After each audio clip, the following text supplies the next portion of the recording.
Super hit ജോഡിയായ ഫത്തിനന്തിക്കാട് Mohanlal ജോഡി ഒന്നിക്കുമ്പോഴുണ്ടല്ലോ, ഒരു super mega ഹിറ്റിൽ കുറഞ്ഞൊന്നും നമ്മൾ പ്രതീക്ഷിക്കുന്നില്ല. കാരണം 2 സൂപ്പർ മെഗാ ഹിറ്റുകൾക്ക് ശേഷമാണ് ലാലേട്ടൻ എത്തുന്നത്. ലാലേട്ടൻ തൊടുന്നതെല്ലാം പൊന്നാകുന്ന കൊല്ലമാണ് 2025. ഹൃദയപൂർവ്വം എന്ന ചിത്രം പേരുകൊണ്ട് വളരെയധികം പോസിറ്റീവ് വൈബ് തരുന്ന ഈ ചിത്രം, അതിൻ്റെ രംഗങ്ങൾ ചിലതൊക്കെ കാണുമ്പോഴും നമുക്കൊരു പോസിറ്റീവ് വൈബ് തന്നെ കിട്ടുന്നുണ്ട്. ചിത്രവും അങ്ങനെ നൽകും എന്ന് തന്നെ പ്രതീക്ഷിക്കാം. കുടുംബ പ്രേക്ഷകരെ രസിപ്പിക്കുന്ന ചിത്രം തന്നെയാകും എന്ന് ഫത്തിനന്തിക്കാട് നമുക്ക് തരുന്നതെന്ന് ഏകദേശം ഉറപ്പാണ്. കാരണം ഫത്തിനന്തിക്കാട് എന്ന സംവിധായകൻ്റെ മുൻകാല ചിത്രങ്ങൾ എടുത്ത് പരിശോധിച്ചാൽ അത് സത്യം തന്നെയാണ് എന്ന് തെളിയിക്കുന്നതാണ്.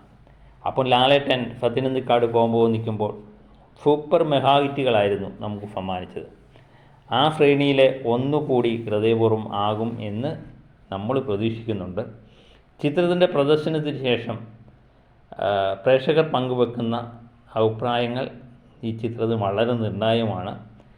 ആവറേജ് എന്ന് കേട്ടാൽ പോലും സൂപ്പർ മെഗാ ഹിറ്റിലേക്ക് പോകുന്ന ലാലേട്ടൻ മാജിക്കുണ്ട്. അതുതന്നെയാണ് നമ്മൾ പ്രതീക്ഷിക്കുന്നത്. അപ്പോൾ അടിപൊളി എന്ന് കേട്ട് കഴിഞ്ഞാൽ ഇതൊരു തുടരവും എമ്പുരാനും ഒക്കെ തീർത്ത ആ തരംഗം വീണ്ടും മലയാള സിനിമയിൽ ആവർത്തിക്കുമെന്ന് ഏകദേശം ഉറപ്പാണ്. അങ്ങനെ 100 കടന്ന് 200 കോടിയിലെത്തുന്ന ലാലേട്ടൻ മാജിക്ക് ഹൃദയപൂർവ്വം ഫത്തിനന്തിക്കാട് ലാലേട്ടൻ ടീം ഒന്നിക്കുമ്പോൾ തീർക്കുമോ എന്നുള്ളത് നമ്മൾ നോക്കിയിരിക്കുകയാണ്. ഏതായാലും വളരെ പ്രതീക്ഷയുള്ള ചിത്രമാണ്. ഈ ഓണക്കാലത്ത് കുടുംബ പ്രേക്ഷകർ ഏറ്റവും കൂടുതൽ പ്രതീക്ഷയോടെ കാത്തിരിക്കുന്ന ഒരു ചിത്രം കൂടിയാണ്. അനേക ചിത്രങ്ങൾ ഈ ഓണക്കാലത്ത് റിലീസ് ചെയ്യുന്നുണ്ട്. വളരെ നാളിന് ശേഷമാണ് ഓണം ഇത്ര ആഘോഷപൂർവ്വം നമ്മൾ കൊണ്ടാടാൻ പോകുന്നത്. അപ്പം ഒരു ലാലേട്ടൻ ചിത്രം കൂടി ഓണത്തിന് നമ്മുടെ കൂടെ ഉണ്ടെങ്കിലോ പെരുത്ത സന്തോഷം അല്ലേ? ലാലേട്ടൻ ഇല്ലാതെ നമുക്കെന്താഘോഷം?